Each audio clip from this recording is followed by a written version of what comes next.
Bueno, un comentario. La clase de hoy va a ser cortita. Van a tener más tiempo para consultas y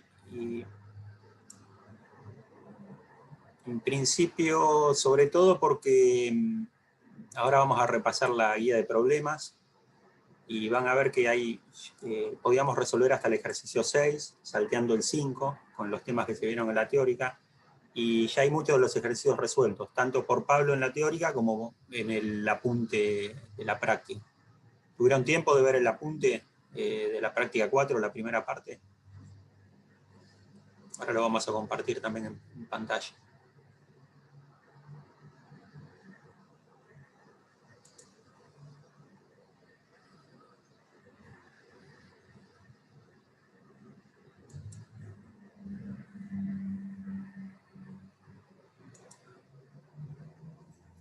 La verdad que no.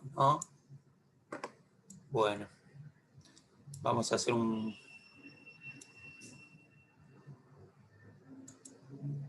Vamos a repasar un poquito lo que está explicado ahí, así no nos superponemos, digamos, con los ejercicios que ya están contados en la teórica y los que están contados acá en el apunte. Si ustedes se fijan en la guía, el primer ejercicio lo que hacen es definir un flujo plano paralelo. Es un flujo que se mueve en una dirección y la dependencia en las coordenadas espaciales es en una dirección normal, ¿está bien? Por ejemplo, un flujo, el caso más sencillo es un flujo que se mueve en X y que depende de la coordenada Y, ¿está bien? Y en general todos los problemas, excepto algunos, parece que casi todos van a ser de esta forma, ¿está bien? No de esta forma idéntica, sino con este espíritu, que el flujo sea en una dirección y la dependencia sea en coordenada perpendicular a esa dirección. Después se puede complicar un poco más, porque vamos a abandonar en algunos problemas las coordenadas cartesianas, y uno va a tener, por ejemplo, flujos que se mueven en Z y dependen de la coordenada R, en cilíndricas, o flujos que se mueven en θ de cilíndricas y dependen de R.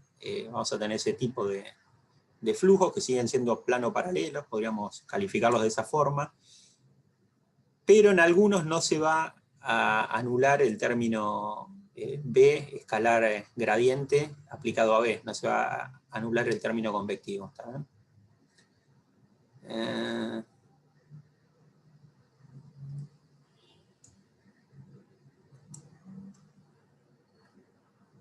No parece directamente. Lo que es matemáticamente todo es más sencillo, ¿no? Pero bueno, hay que mirarlo con cuidado cuando uno abandona las coordenadas cartesianas y trabaja con cilíndricas o esféricas. Hay que mirar bien tanto cómo se escribe este término, el de B escalar gradiente aplicado a B, y el término del laplaciano, ¿está bien? Porque ya el laplaciano no es el laplaciano aplicado a cada una de las coordenadas, como es el caso de coordenadas cartesianas, sino que tienen expresiones que están en el apunte que está colgado de la página, para el laplaciano en cada una de las, el laplaciano de un vector en coordenadas cilíndricas y en coordenadas esféricas, ¿está bien? Pero bueno, quería volver a la práctica.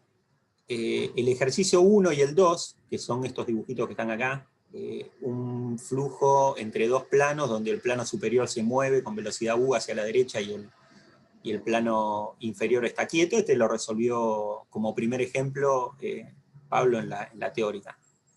Este también, si mal no recuerdo, un flujo moviéndose, otra vez dos planos, pero los planos quietos, y el flujo se mueve por un gradiente de presiones, ¿está bien?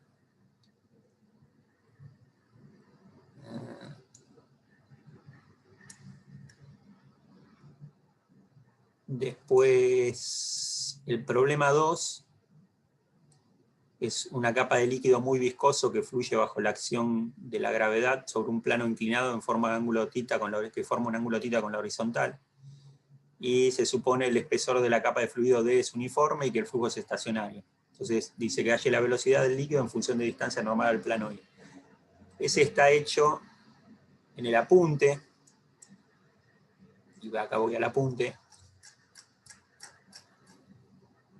está hecho el problema 2.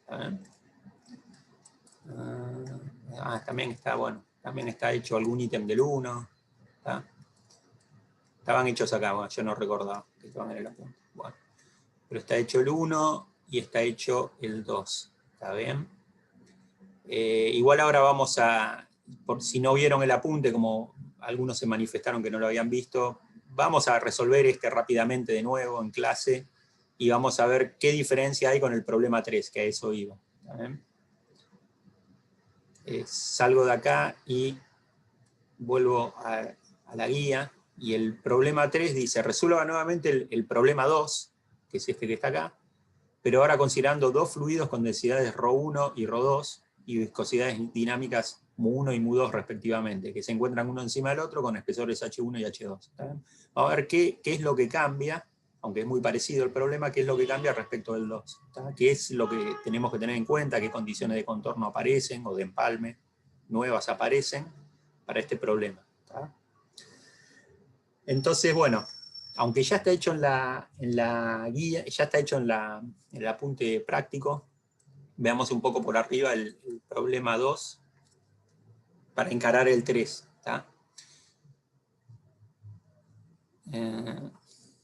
Les voy a compartir entonces la cámara.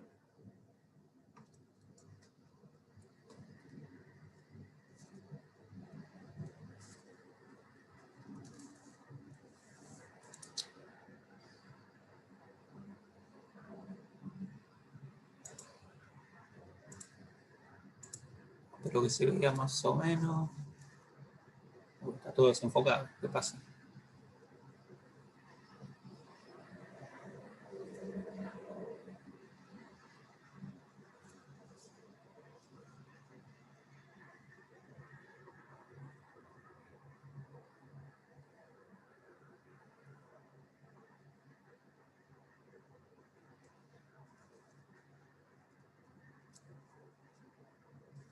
Qué raro. Recién lo probé y andaba bien.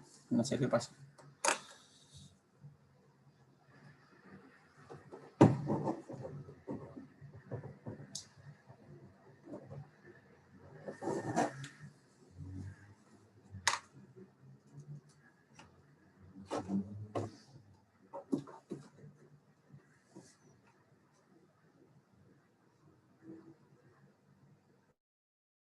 Esperemos un momento que voy a tratar de arreglar este problema que no se ve nada.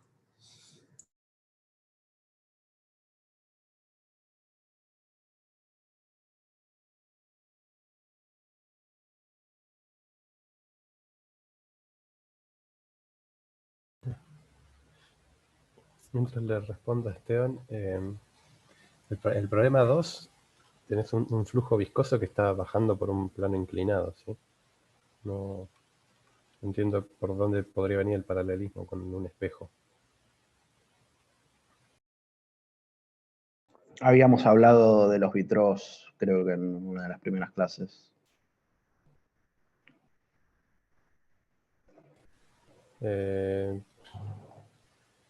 Sí, entiendo, pero acá en principio no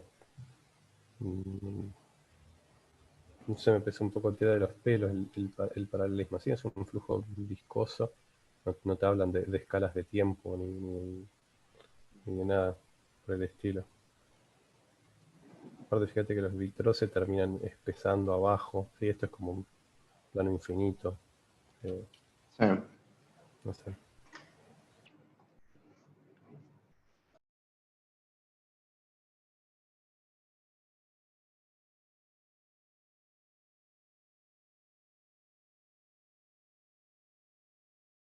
Bueno, creo que ahora más o menos se ve, ¿no? Hubo que bajar la persiana. Estoy medio a oscuras, pero bueno, se ve, creo. Entonces, teníamos un plano inclinado, un ángulo θ, y dice que tenemos un fluido bastante viscoso, con la viscosidad suficiente como para que se tenga esta configuración. Una capa de fluido de ancho D, bueno, acá ya en todos los problemas en general nos ponen ya los ejes con los que tenemos que trabajar, o sea que el movimiento del fluido va a ser en X y va a depender de la coordenada Y, ¿está bien? Estamos buscando la solución más sencilla a esta configuración, ¿tá? Un flujo plano paralelo, tal que la velocidad va a depender de I y va a ser en X versor. ¿Está bien? No pongo explícitamente acá B sub X, me parece con esto es suficiente, ¿tá? Para no arrastrar un subíndice, digamos.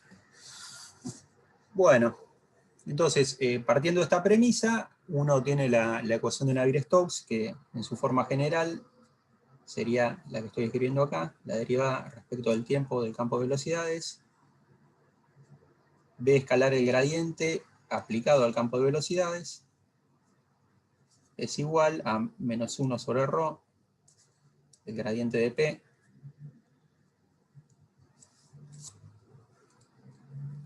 como estamos dividiendo por ρ, acá me aparece la viscosidad cinemática, ¿está bien? Nu, el laplaciano de B, y las fuerzas, que en este caso, fíjense como estamos dividiendo por ρ, sería fuerza por unidad de masa, o sea, la aceleración de la gravedad, ¿está? Bueno, en estos problemas que son bastante sencillos, esto es 0, porque el problema es estacionario.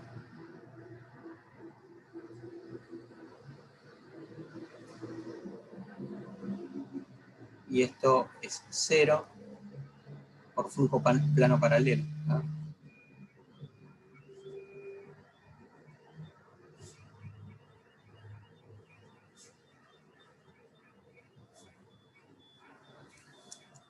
O sea, como solamente la coordenada, tenemos velocidad en la coordenada X, acá lo único que me quedaría del B escalar gradiente sería Bx, la derivada respecto a X, pero B no depende de X, depende de Y. O sea que todo esto se me anula, en definitiva.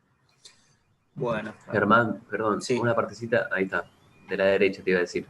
Gracias. Sí, se salió la hoja, bien, gracias. A ver si puedo recuperar los participantes acá. Este.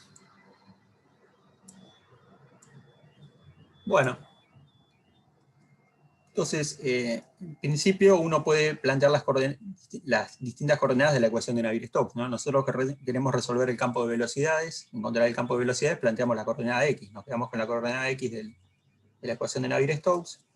Del lado izquierdo tenemos un 0, y del lado derecho nos va a quedar menos 1 sobre ρ, la coordenada X del gradiente de P, o sea que va a ser la derivada respecto a X de P, la coordenada X del laplaciano del campo de velocidades. El campo de velocidades tiene solo coordenada X, o sea que nos queda el laplaciano aplicado a B. Acuérdense que la coordenada X del campo de velocidades la llamé simplemente B, ¿tá? Pero ahora, como esto solo depende de Y, este laplaciano, de los tres términos que tienen en cartesiana, que es la derivada segunda respecto a X, más la derivada segunda respecto a Y, más la derivada segunda respecto a Z, solamente nos va a quedar la derivada respecto a Y, ¿tá? Por la dependencia del campo de velocidad. Y G, fíjense que como los ejes están puestos torcidos, y G va en la vertical, tengo una componente de G en el eje X, ¿no? Que va a ser G seno de θ. ¿Tá? Otra vez aclaro que esto simplemente va a ser la derivada segunda respecto a Y de B. ¿Qué podemos decir sobre el término de presiones? Fíjense que en este problema dijimos que el campo de velocidades dependía de Y y no pusimos dependencia en X. Es más, suponemos que esto es un plano infinito, entonces hay simetría de traslación en X, ¿está bien? O sea que esto es 0. Y aclaramos, hay simetría de traslación en X.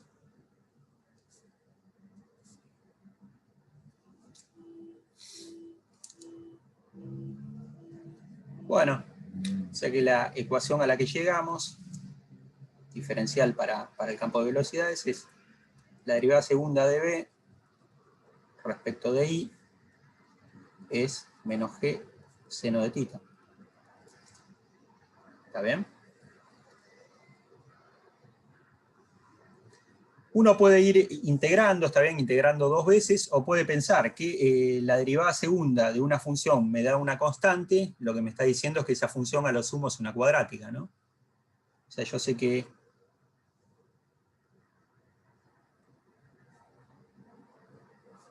B de I va a ser algo de la forma A por I cuadrado, más B por I, más C. ¿Está? Si no, integro dos veces, como más les guste. Uno lo puede plantear de esa forma, pero también, digamos que esta ecuación ya me dice quién es A, ¿no? Porque si yo busco la derivada segunda de esta expresión, esto me queda 2A, ¿no? Me queda una constante que es 2A. O sea que A no tiene que ser otra cosa que G seno de tita, y me estoy olvidando acá un nu dividiendo, ¿no? Perdón.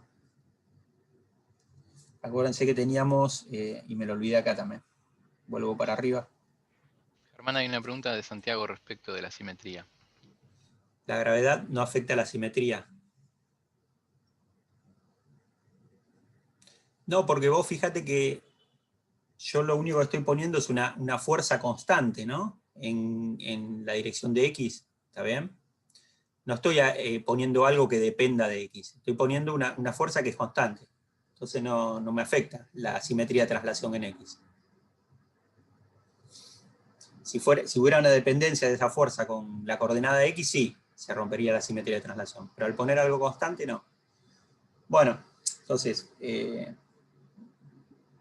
fíjense que corregí acá que me había olvidado poner la viscosidad cinemática y por lo tanto acá la viscosidad cinemática dividiendo. ¿Está bien? Cuando despeje la derivada segunda del campo de velocidades. Bueno, decía que 2A tiene que ser menos G seno de tita sobre nu. ¿Está? O sea, esto es igual a menos G seno de tita sobre nu.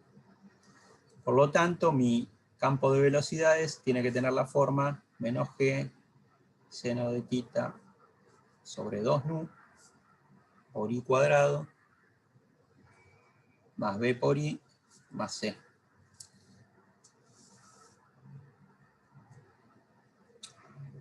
Esa es la derivada segunda en I. Sí. Derivada segunda y puse derivada primera. Gracias, Mariana. Bueno, entonces esta es la pinta que tiene que tener el campo de velocidades. Nos faltan encontrar estas dos constantes, B y C, y tenemos condiciones de contorno en principio. Tenemos que a I igual 0, el fluido tiene que estar con la misma velocidad que la del contorno. Estoy marcando algo que no se ve. Acá. ¿Está bien? El contorno está quieto. O sea que a I igual 0, que es el fluido que está en contacto con el plano que está abajo, ¿está bien? El único plano que hay. A I igual 0 tenemos que la velocidad tiene que ser 0. Entonces de acá sale inmediatamente que C tiene que ser 0. ¿Estamos de acuerdo con eso?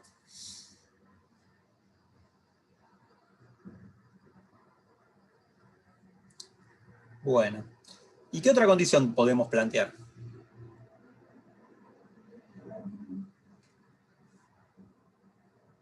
No recuerdo bien, me parece que en la teórica hablaron, ¿no? Sobre la continuidad que tienen que tener los esfuerzos cuando tenemos dos fluidos. Acá uno puede pensar en este problema que tiene aire por acá arriba, otro fluido, ¿está bien? Y uno tendría que plantear la continuidad de los esfuerzos entre esos dos fluidos. O sea, en principio uno lo que tendría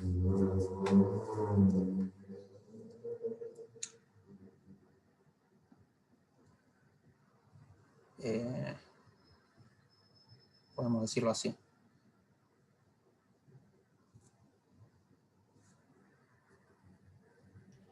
Germán Azul pregunta por ahí respecto de por qué B se escribe como un polinomio.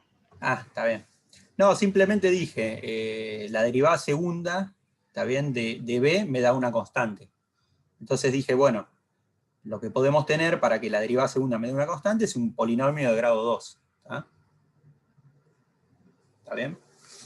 Si no, decía que directamente de acá podría integrar una vez, voy a tener una constante de integración e integrar una segunda vez y voy a llegar a esta expresión, lo mismo, ¿no? Bueno.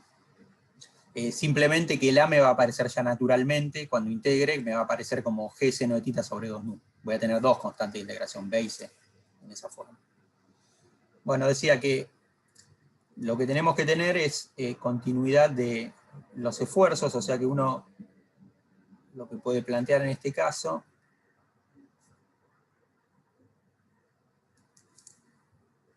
es lo siguiente, ¿está bien? Donde n estamos tomando en realidad la misma, ¿no? La normal, vamos a decir que n es la normal externa al fluido.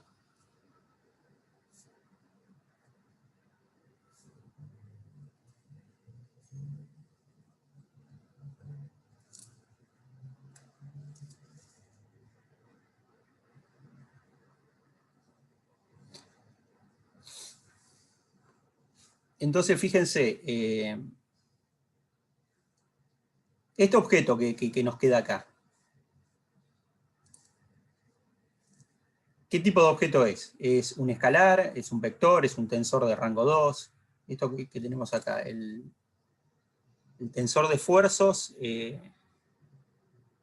producto escalar con la normal.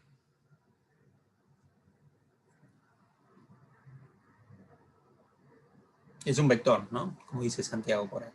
¿Está bien? Es un vector. Es fácil de ver en cartesianas, o sea, en cartesianas uno tendría sigma xx, sigma xy, sigma xz, sigma ix, sigma y, sigma iz. Estoy representando con una matriz el tensor de rango 2, el tensor de esfuerzos. ¿Ven? Y sigma zx, sigma zi, sigma zz. Y en principio esa normal podría apuntar en una dirección cualquiera, que va a tener una componente x, una componente y y una componente z. ¿Ven? O sea, esto es lo más general que podemos tener usando coordenadas cartesianas. Entonces fíjense que en principio esto va a ser un vector, va a tener tres coordenadas. ¿Está bien? Ahora, en el caso particular que nosotros estamos trabajando, tenemos que la normal tiene una única componente, ¿está bien? No nula. En el caso que consideremos, voy de nuevo al problema, estamos considerando la interfase del fluido con el aire. Y esta es la normal externa del fluido, ¿está bien? No sé si se llegó a ver. Fíjense que tiene solamente coordenada I, ¿no? Entonces lo que tenemos es el vector 0, 1, 0. O sea, para el caso que estamos trabajando, tenemos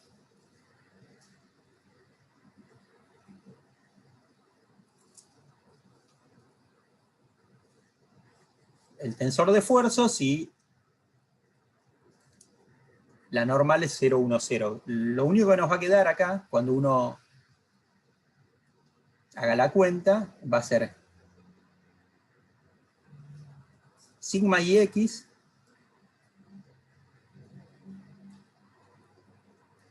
en x versor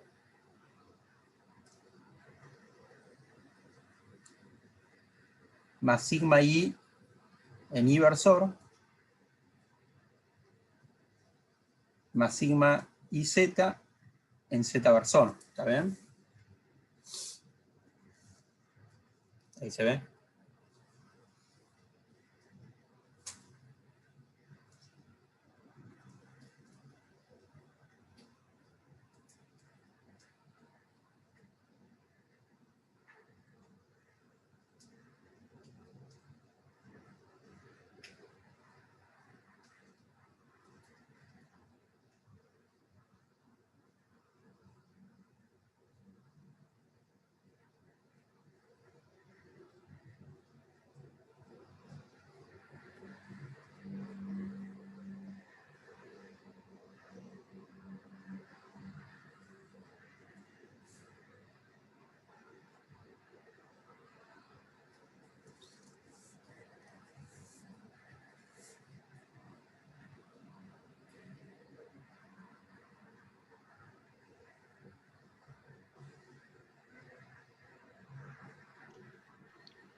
No escucho. Hay una pregunta ahí de azul sin responder, creo. No es sigma XY y sigma ZI. Sí, perdón. Tenés razón, ¿no? Sigma, sí. Perdón. Igualmente, a ver, es simétrico, ¿no? Sí, pero tenés razón. Agarro la de la primera, la de la segunda columna, es verdad eso. Sigma XY y sigma ZI, sí. Está bien.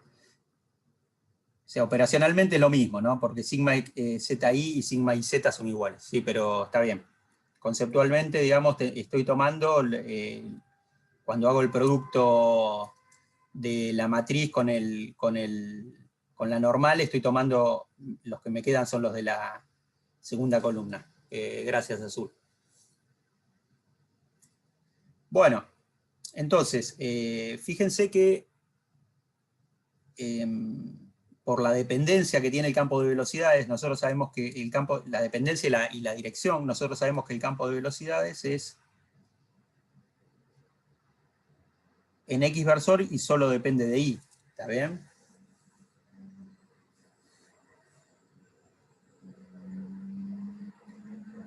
Este se va a anular. ¿Está? Y en realidad me sobreviven dos. O sea, si yo estoy considerando el tensor de esfuerzos con su parte isótropa, acuérdense que el tensor de esfuerzos tenía la parte isótropa que tenía la presión, o sea que esto no se va a anular en principio, sino que tiene la presión, y la parte no isótropa va a entrar acá, ¿está bien? O sea, la parte viscosa, digamos, del tensor de esfuerzos va a estar en este término. Este es el único que va a sobrevivir de la parte no diagonal, ¿está bien? ¿Por qué? Porque tenemos solamente componente X de la velocidad y depende de Y, ¿está bien? O sea que sigma de XY va a ser mu, la derivada, en realidad acá podemos poner una derivada total, ¿no? La derivada de B respecto de Y. Esta es la componente X, ¿no? De la velocidad, esa B que estoy poniendo ahí.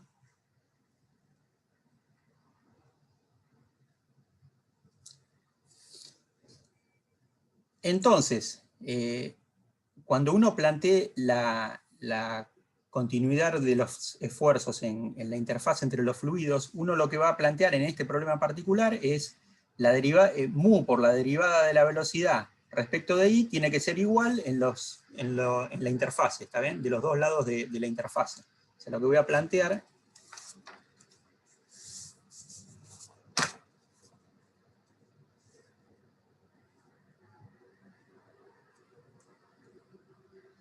es que el mu del fluido, que llamamos mu, la derivada del campo de velocidades del fluido respecto de I, tiene que ser igual a el mu del aire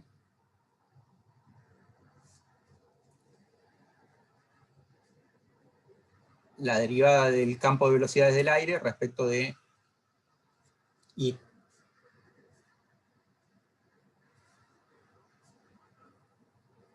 Bueno, entonces acá, en general, cuando uno tiene un fluido en contacto con aire, hace la siguiente simplificación. Dice, bueno, como la viscosidad dinámica del fluido es mucho mayor que la del aire, no puede decirse lo mismo para la viscosidad cinemática, ¿está bien? Esto no implica que nu sea mucho mayor que nu del aire, ¿está bien? ¿Por qué no implica eso?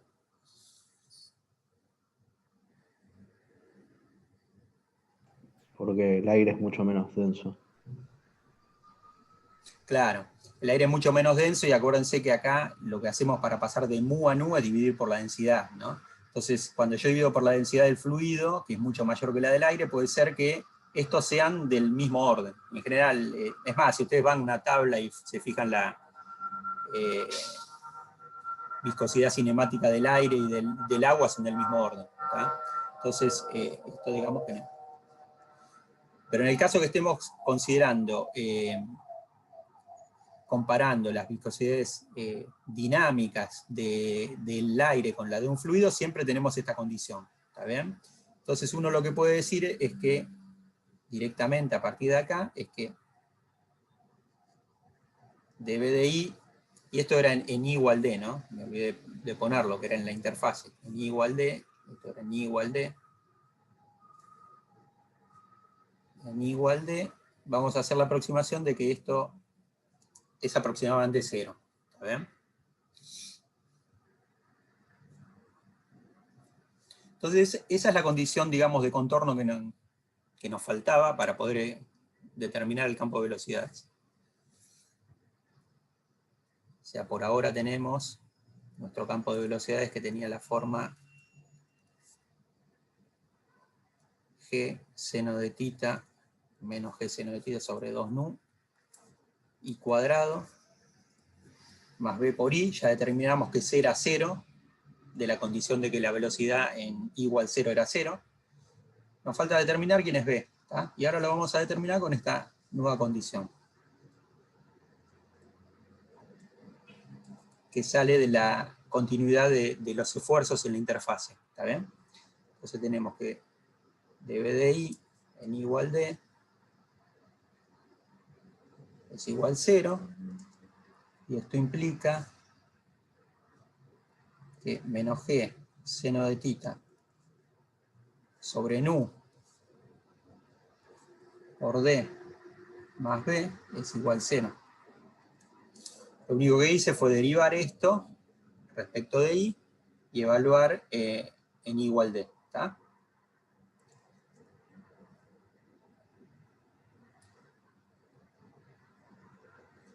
Bueno, sacamos B.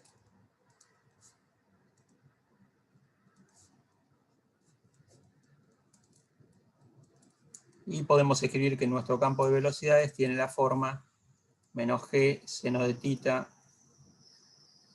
sobre 2 nu y menos 2D, ¿está bien? Saqué factor común I.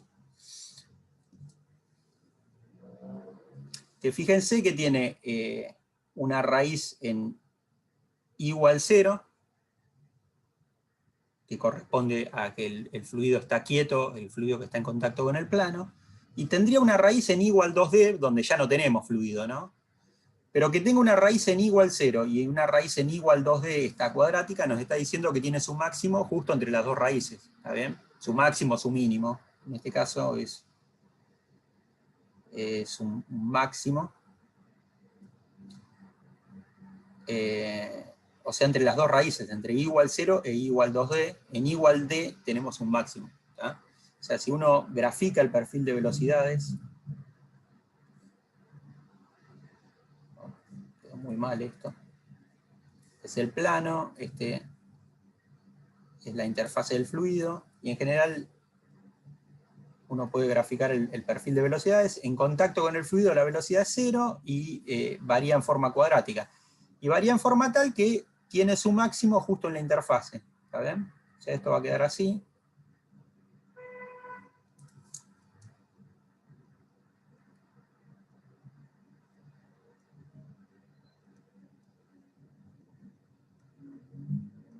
Vale.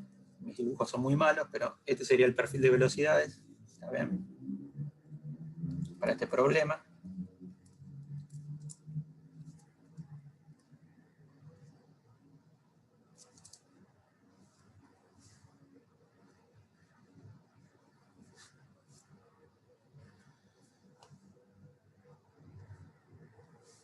En este problema en particular pedían algo más, me parece. Halle la velocidad del líquido en función de la distancia normal al plano I, determina la relación entre la velocidad promedio y la velocidad máxima del fluido y calcula el caudal máximo por unidad de ancho del plano. Bueno, eso está hecho en el apunte, ¿está bien? A ver si compartimos el apunte ahora.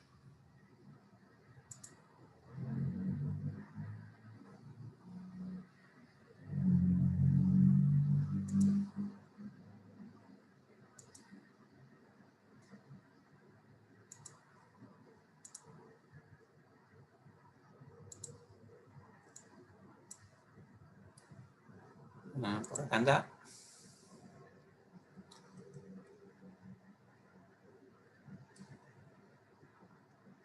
Simplemente la velocidad promedio la obtenemos como la integral multiplicada por 1 sobre d de el campo de velocidades, ¿está bien? Fíjense que esta es la expresión de B de I. Y la velocidad máxima es la velocidad en igual d, ¿está? Bueno, van a llegar a esta relación entre la velocidad máxima y la velocidad promedio. La velocidad promedio es 2/3 de la velocidad máxima, ¿está? Y después simplemente el caudal másico con una integral que, fíjense que tiene la misma forma que la de la velocidad media, o sea que nos queda la velocidad media por ρ y por d, ¿está bien? Ese nos va a quedar el caudal máximo. Son dos cuentitas, dos integrales a resolver. Ahora, quería resolver este problema 2, que está hecho en realidad en el apunte práctico. ¿Quedó alguna duda sobre esto antes de seguir adelante?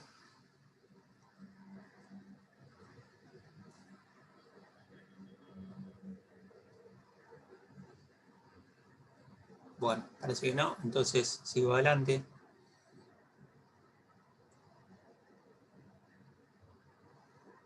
Azul dice que está bien, nadie se manifiesta en contrario, o sea que bueno, sigamos adelante. El problema 3, que acá estoy compartiendo en la guía, nos dice que hagamos lo mismo que en el problema 2, pero ahora tenemos dos fluidos, uno arriba del otro, ¿está bien? Con viscosidades mu1 y mu2, y con densidades también distintas, ρ1 y ρ2, y con espesores h1 y h2.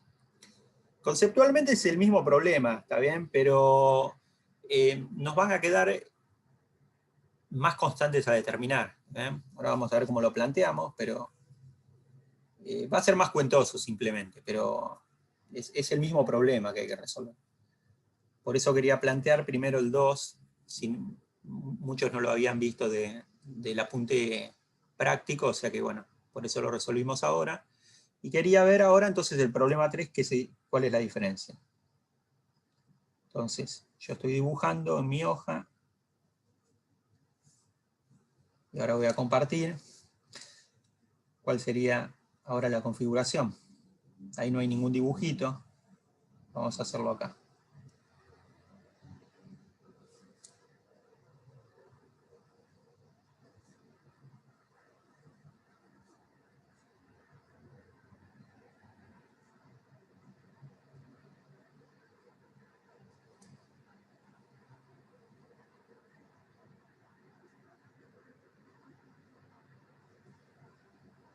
Bueno, ahí les comparto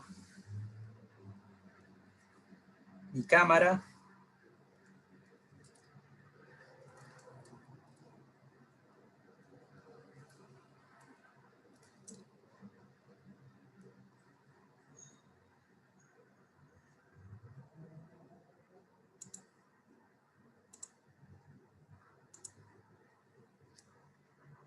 Bueno, esta es la idea. Ahora tenemos un fluido arriba de otro, ¿está bien? Uno de espesor H1, otro de espesor H2. Y simplemente quiero ver cómo se plantea. También no lo vamos a resolver hasta las últimas consecuencias, pero vamos a ver qué es lo que tendría que tener en cuenta, qué condiciones de empalme para el campo de velocidades voy a tener en la interfase, ¿está bien?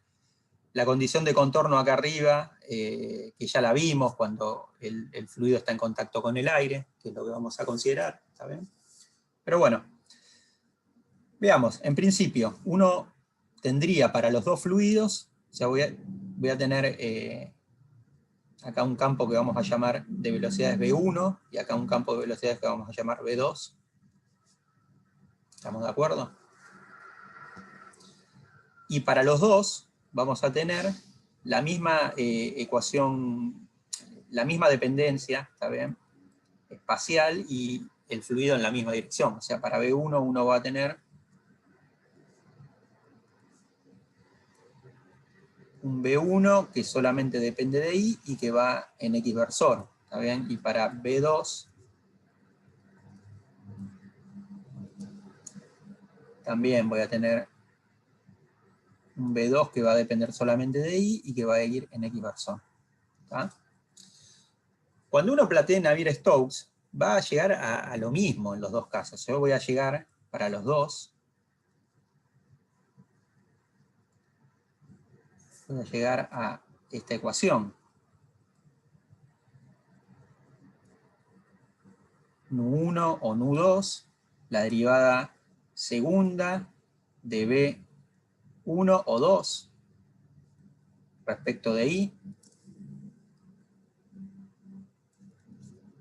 más G seno de tita, va a ser igual a 0. O sea, vamos a llegar como la configuración es la misma, vamos a llegar a la misma ecuación diferencial. ¿Está bien? Para los dos fluidos. Entonces, en definitiva, si uno lo plantea como el problema anterior, que ya encontramos la solución, uno va a tener en principio que B1, como función de I, va a tener que ser menos G seno de tita sobre 2 Nu1, no sé, más A por I, más B. Va a tener que ser una cuadrática, esto me olvidé el I cuadrado. Por I cuadrado. Va a tener que ser una cuadrática cuyo coeficiente principal es menos G seno de tita sobre 2 Nu1, y donde faltan determinar los coeficientes A y B. ¿Tá?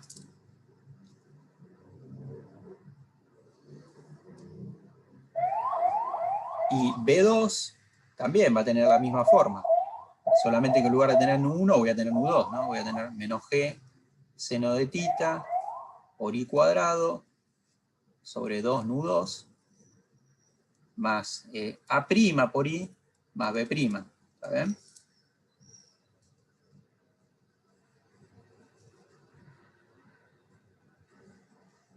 En forma análoga a lo que hicimos cuando teníamos un único fluido. ¿Estamos de acuerdo con eso? Entonces lo que quería ver es cuáles son las condiciones que vamos a tener que plantear para determinar estas cuatro constantes, ¿no? A, B, A' y B'. ¿Está bien? Y uno ya un poco se imagina. Uno va a tener una condición acá abajo, ¿está bien? En I igual 0. Va a tener condiciones en H1 y va a tener condiciones en H2. ¿Está bien?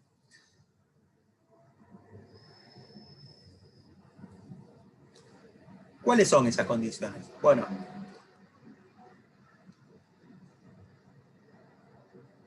en H igual 0, ¿qué condición vamos a tener? En H igual 0 concierne al campo de velocidades B1. ¿Tá? Vamos a tener que B1 en H igual 0, perdón, en I igual 0, ¿no?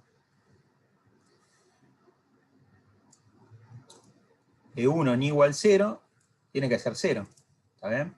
Entonces de acá ya va a salir automáticamente que B es 0.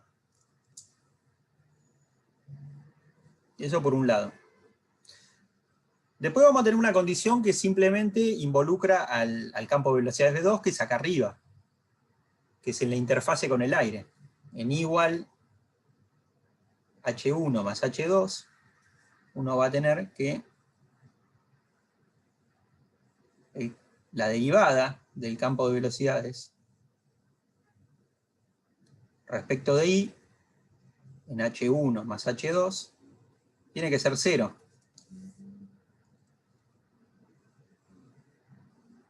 Es el mismo planteo que hicimos recién, ¿no? O sea, mu del fluido por la derivada respecto de I del campo de velocidades tiene que ser igual al mu del aire por la derivada respecto a I del campo de velocidades del aire. ¿Está bien?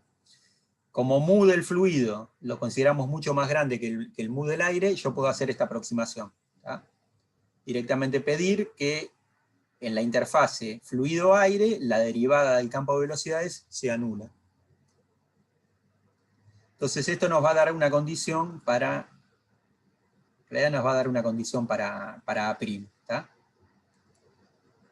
Esto lo siguen trabajando ustedes, no quería resolver hasta las últimas instancias del problema. Quiero ver qué es lo que tengo que considerar en este problema para encontrar todas mis constantes de integración. ¿Está bien? Y nos faltan dos condiciones, porque fíjense que planteamos dos condiciones y son 4 las constantes a determinar. Las que faltan van a estar, tienen que ver con la interfase, ¿no? Entre el fluido 1 y 2, ¿está bien? Acá vamos a pedir continuidad del campo de velocidades. Yo no puedo tener en la interfase un fluido moviéndose con velocidad distinta que el otro, tienen que moverse con la misma velocidad. Y por otro lado voy a tener continuidad de los esfuerzos, ¿tá? Y eso me va a involucrar las derivadas del campo de velocidades, ¿tá? Entonces, en la interfase, en I igual a H1... Interrumpo, Germán, hay una Sí. consulta de Mariana. Sí, perdón, ahí hay algo que no entiendo, sí. ¿Por qué dBDI es despreciable por las densidades? Por las densidades no, por las viscosidades, ¿no? Si dije densidades me equivoqué. Por las viscosidades. ¿Ya está, Mariana? Es lo que planteamos por acá arriba, para cuando había un único fluido. A ver si se ve. Se está viendo muy claro otra vez, ¿no? A ver si lo puedo mejorar. Simplemente bajando un poco más la persiana, ahí está, dale. Es esta condición, ¿está bien? Cuando teníamos la interfase fluido-aire, llegábamos a que la derivada del campo de velocidades respecto de I tenía que ser 0. ¿Tá? Tomando el hecho de que la viscosidad del fluido es mucho mayor que la del aire, ¿tá? Llegamos a esta condición. Bueno.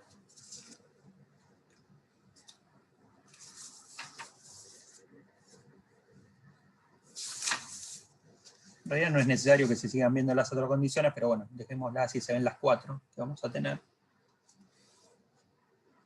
Decía que ahora nos faltan condiciones para I igual a H1.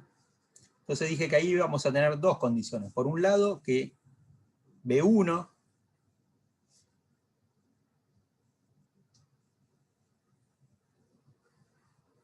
en H1 tiene que ser igual al campo de velocidades del fluido 2 en H1. ¿Está bien? O sea, continuidad de la velocidad. Eso por un lado.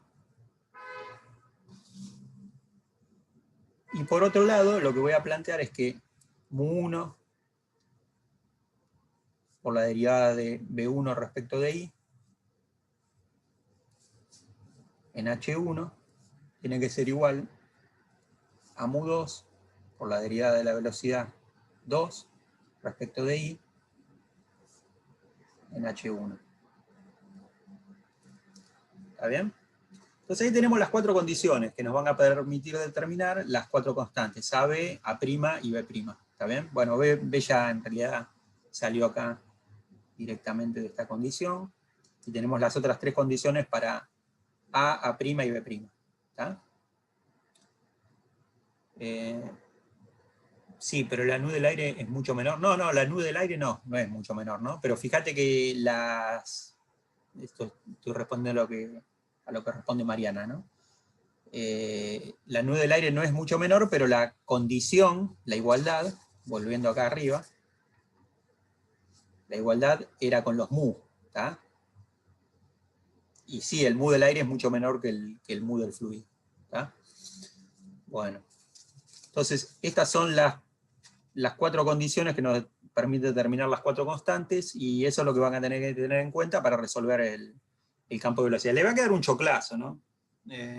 No se asusten, pero sobre todo el B2 le va a quedar una expresión muy larga, pero que es una cuadrática, ¿está bien? Es una cuadrática en I, pero los coeficientes de esa cuadrática quedan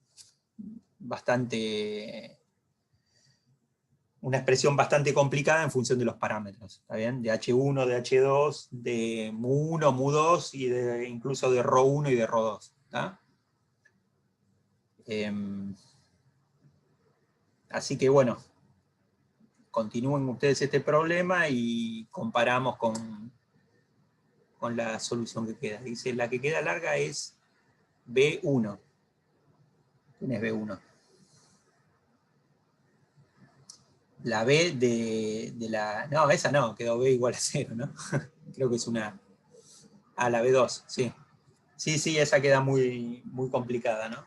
Queda una expresión muy larga en función de todos los parámetros que andan ahí dando vueltas. Pero por eso le digo, no se asusten que van a llegar a una cuadrática en que los coeficientes de la cuadrática son unas expresiones bastante complicadas de los parámetros, nada más que eso. Bueno, ¿algo más para decir? ¿Alguna duda sobre esto? En tus notas sería A1. A ver si...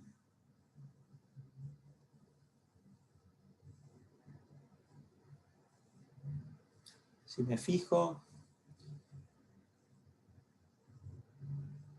Sí, no, la que queda más complicada es el término constante de B2, ¿está bien? Ese queda un choclazo. El término constante de la velocidad en el fluido 2. Se queda muy largo. Pero bueno, hagan las cuentas y lo van a ver.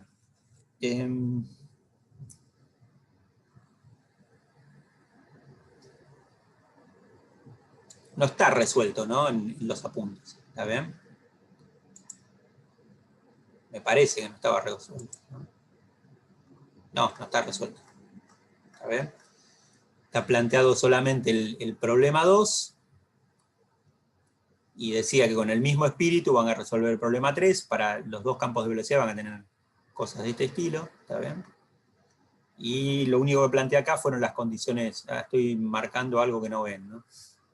Perdón.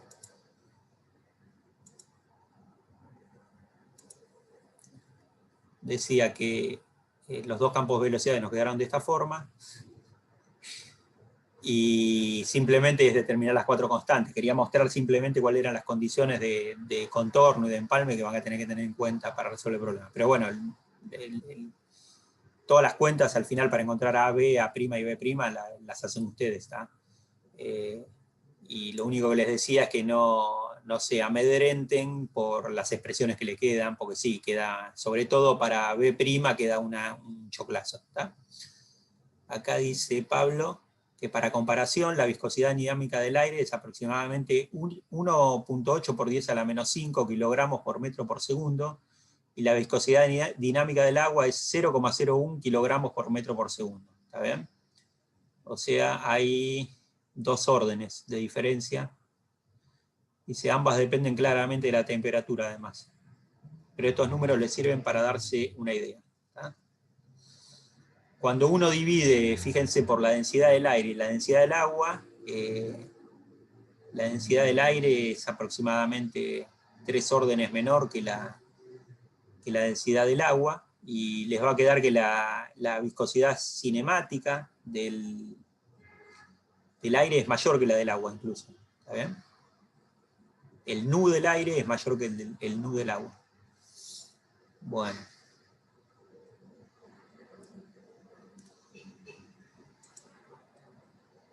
Algo más para decir del...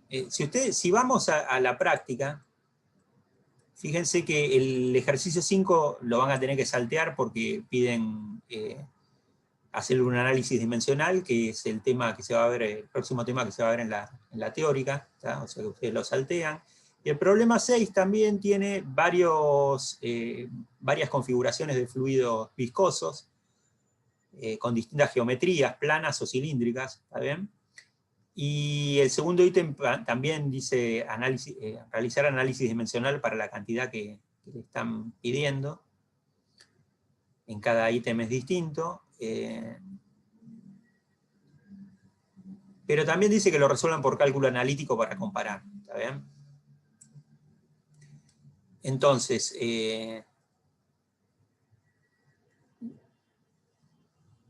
fíjense que el problema, el último está hecho en el apunte práctico, ¿está bien? Que por ahí es el que implicaba un poco de diferencias con las cuentas que veníamos haciendo hasta ahora, porque el término convectivo en este ejemplo no se me anula, ¿está bien?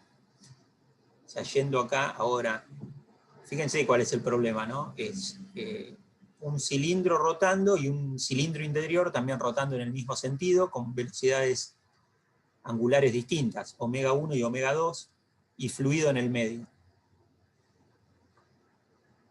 Entonces lo que quería recalcar, es, ya que no todos leyeron el apunte, es simplemente ver que cuando planteamos la ecuación de Navier-Stokes,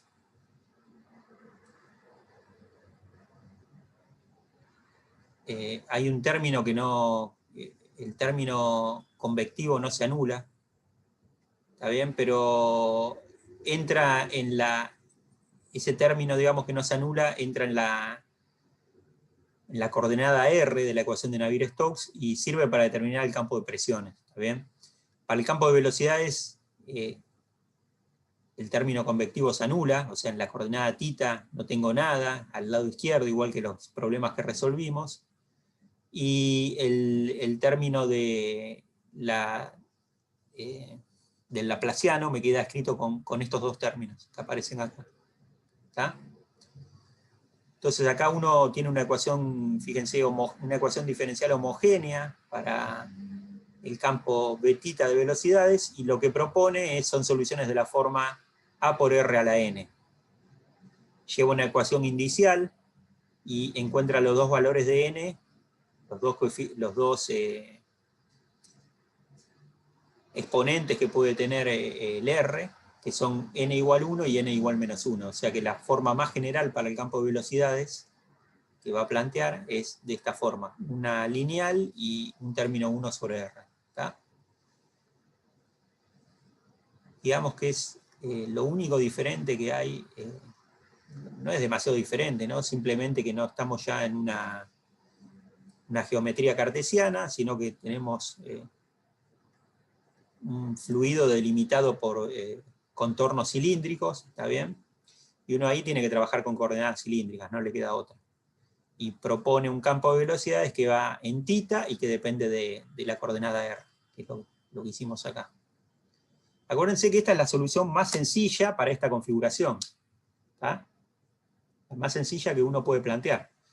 Necesariamente tengo que plantear un campo de velocidades que va en θ, porque el fluido que está en contacto con las superficies, con los contornos, se tiene que mover en θ, ¿no? Se tiene que mover con la misma velocidad que los contornos. O sea, el campo de velocidades en R igual A tiene que ir con omega 1 en θ, y el campo de velocidades en R igual B tiene que ir con omega 2 en θ. ¿Tá? Entonces la dependencia más sencilla del campo de velocidades que podemos plantear es esta. Y evidentemente tiene que depender de R. ¿Por qué? Porque en R igual A el campo de velocidades es distinto que en R igual B. ¿Tá? Bueno, pero decía que los problemas que plantean en el ítem 6, volviendo ahora a los 4 problemas que plantean, hay otro con simetría cilíndrica, pero que se mueve simplemente en la dirección Z. O sea, uno acá lo que va a plantear es un campo de velocidades que depende de R, pero que va en Z. Se ve que el cilindro interior se mueve con velocidad U1 en Z, y el cilindro exterior se mueve con velocidad U2 en Z. ¿Está bien? Entonces tenemos que el campo de velocidad tiene que tener necesariamente componente en Z, y va a depender de R, porque en R igual A es U1 y en R igual B es U2. O sea que el campo de velocidades más sencillo que uno puede proponer es un campo de velocidades en Z y que depende de R. Eso en cuanto al ítem 3. En el ítem 2, fíjense, o en el 1, fíjense que tienen superpuestos dos problemas que ya resolvieron, ¿no? Tienen un problema, son dos planos paralelos, fluido en el medio, y el fluido está movido, por un lado, por un gradiente de presiones. Fíjense que en una longitud L hay un gradiente de presiones P2 menos P1 sobre L, y además está movido por el movimiento del plano superior, que se mueve con velocidad U. Bueno, cuando ustedes resuelvan este problema van a ver que les queda la superposición de los dos problemas que ya resolvieron en el problema 1. La superposición del problema que el fluido está movido por un gradiente de presiones, superpuesto al problema que se movía el plano superior. ¿Tá?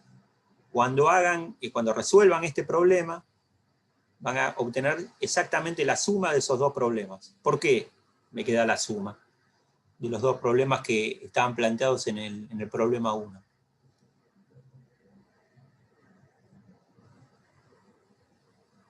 Porque vale el principio de superposición, ¿no? Para esta configuración. ¿Y por qué vale el principio de superposición? Para esta configuración que tenemos acá. ¿Alguna idea? O sea, fíjense que yo estoy sumando, lo que digo, que cuando ustedes resuelvan este problema van a tener la suma de los dos problemas que estaban planteados en el problema 1. Claro, las ecuaciones diferenciales que me establecen el campo de velocidades son lineales, ¿está bien? Y son lineales porque para este problema, para esta configuración, se anula el término convectivo, se anula el término B escalar gradiente aplicado a B. Ese término en la ecuación diferencial no es lineal, ¿está bien? Pero se anula para esta configuración. Entonces, la ecuación diferencial que me da el campo de velocidades, la ecuación diferencial que está, a la que está sujeta el campo de velocidades es lineal, ¿está?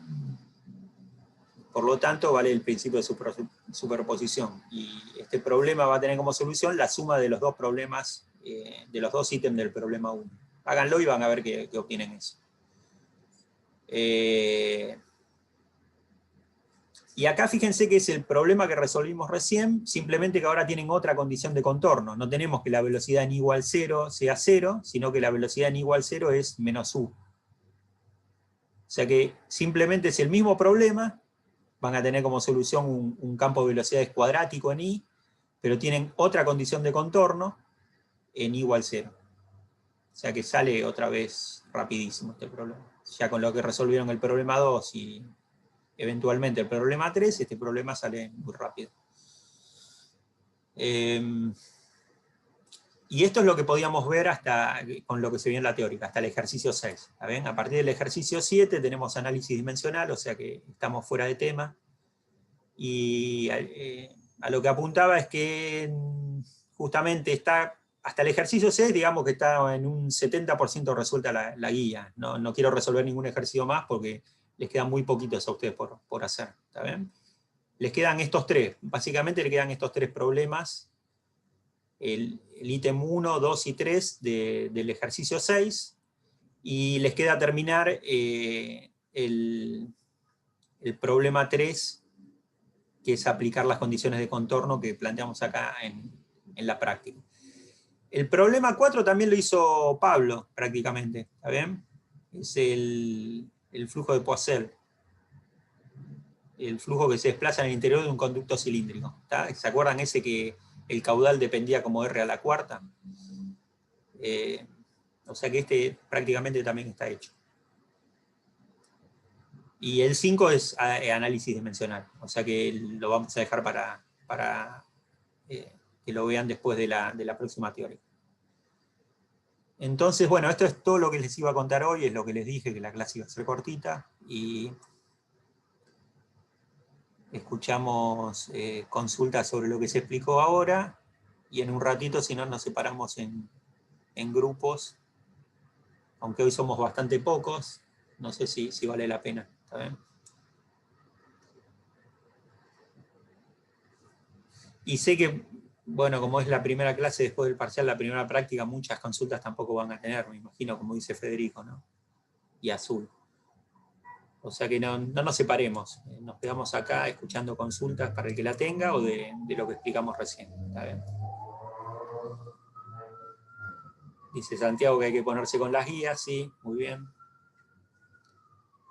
De nada, Estefanía.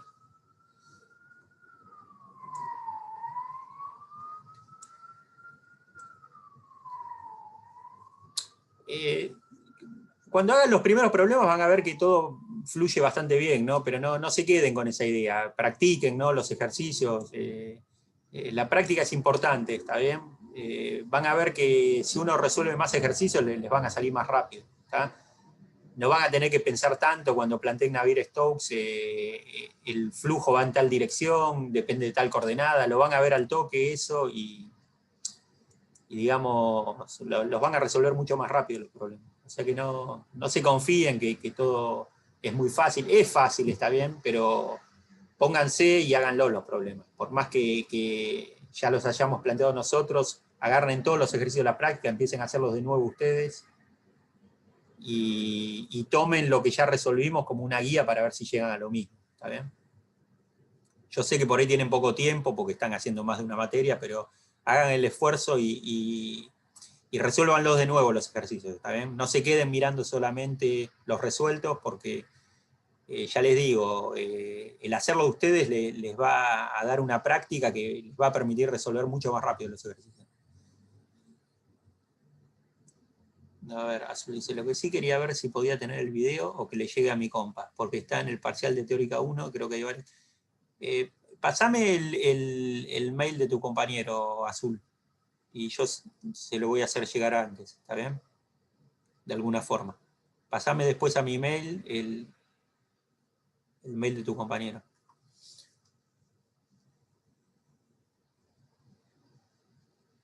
Una consulta, estaba mirando el libro de mecánica de fluidos, autor James, a mi criterio, excelente, trae toda teoría y ejemplos.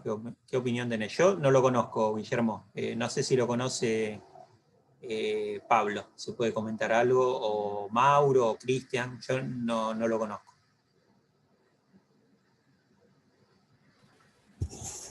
Sí, yo lo conozco de nombre nada más. No, nunca lo vi. Mira. Hola, perdón, tardé en desmutearme. Sí, a ver, tiene, digamos, ese libro, qué sé yo, cubre, digamos, los temas de la materia. A veces no están expuestos de la misma manera, pero, o sea, de la misma manera por ahí que lo hacemos en el curso. Pero en principio tiene, digamos, el nivel, si quieren, el nivel de dificultad de los ejemplos que tiene ahí resueltos son más o menos similares. No, me parece que en general es más un libro tipo operativo, en el sentido de que está buscando que uno aprenda cómo se resuelve una clase de ejercicio particular, y eso lo hace entonces para cada guía, o para cada capítulo, digamos. No, yo lo que no encuentro en comparación con otros libros, como por ejemplo los que nosotros sugerimos en la bibliografía, es una preocupación una preocupación que exceda a resolver los ejercicios, aprender cómo resolver los ejercicios. En ese sentido me hace acordar en un punto a los libros de la serie Shaun, en donde uno aprende a resolver ejercicios, pero no necesariamente se queda con la interpretación de por qué, no sé, si es el cálculo de una fuerza, vamos a decir, por dar un ejemplo, no hay después del cálculo de esa fuerza una discusión de por qué la fuerza es en ese sentido, de qué depende, ese tipo de discusiones no está, digamos. Pero sí es cierto que tiene muchos ejemplos, digamos, eso es cierto. Pero hay una labor que hacer posterior que tiene que ver con analizar lo que en estos casos queda para uno. Y fíjense que muchas veces en los exámenes, en las evaluaciones, en los parciales, incluso en el final, siempre una pregunta que surge es ¿por qué pasa lo que pasa? Más allá de poder calcularlo. Y en eso el libro medio que flaquea. Pero en otros, digamos, en todo otro aspecto es similar, sí. Voy a parar la grabación.